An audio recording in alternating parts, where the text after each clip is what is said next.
యాజకుల్లో 24 తరగతులు ఉంటాయి. టైమ్స్ ఒక్కొక్క యాజకుడు ఆ క్రమం నుంచి పోవడానికి అవకాశం వస్తుంది. ఆ 24లో మరి వీళ్ళ వంతు రావడానికి ఎన్ని సంవత్సరాలైనా పట్టవచ్చు. కొన్నిసార్లు వాళ్ళ లైఫ్ టైంలో ఒకే ఆపర్చునిటీ రావచ్చు. కానీ తనకున్నటువంటి నిరాశ, తనకు కలిగినటువంటి లోటు వాటిని ఆయన చూడటం లేదు. ఇప్పుడు నా అవకాశం వచ్చింది, ఇప్పుడు దేవుని మందిరంలోకి వెళ్ళడానికి నాకు అవకాశం వచ్చింది, ధూపం వేయడానికి నాకు అవకాశం వచ్చింది, కాబట్టి నేను వెళ్తాను, లోపలికి నేను ఎంటర్ అవుతాను.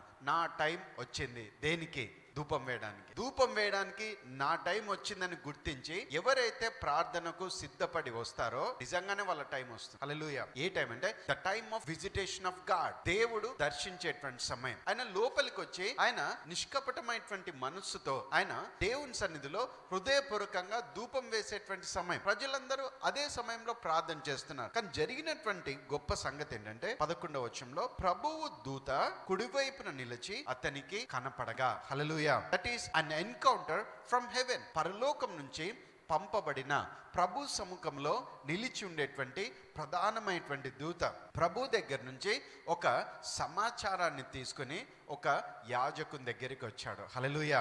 రాజులైన యాజక సమూహంగా మార్చబడినటువంటి నీవు యేసయ్య రక్తంలో కడగబడి ఆయనకు మరి ధూపం వేసేటువంటి ఆధిక్యతను పొందుకున్నటువంటి నీవు ఆయన సన్నిధానంలోకి వచ్చి ఎప్పుడైతే నువ్వు స్తుతిస్తావో, ఆరాధిస్తావో, ప్రార్థన చేస్తావో, definitely you will receive a good news from heaven. Hallelujah. పరలోకం నుంచి ఒక ప్రత్యేకమైన, పరలోకం నుంచి నీ జీవితానికి, అనేకుల జీవితానికి మేలు కలిగించేటువంటి ఒక సందేశాన్ని, ఒక సమాచారాన్ని నువ్వు పొందుకొని ఉన్నావు. Hallelujah. Today you are going to receive a good news from God. Hallelujah.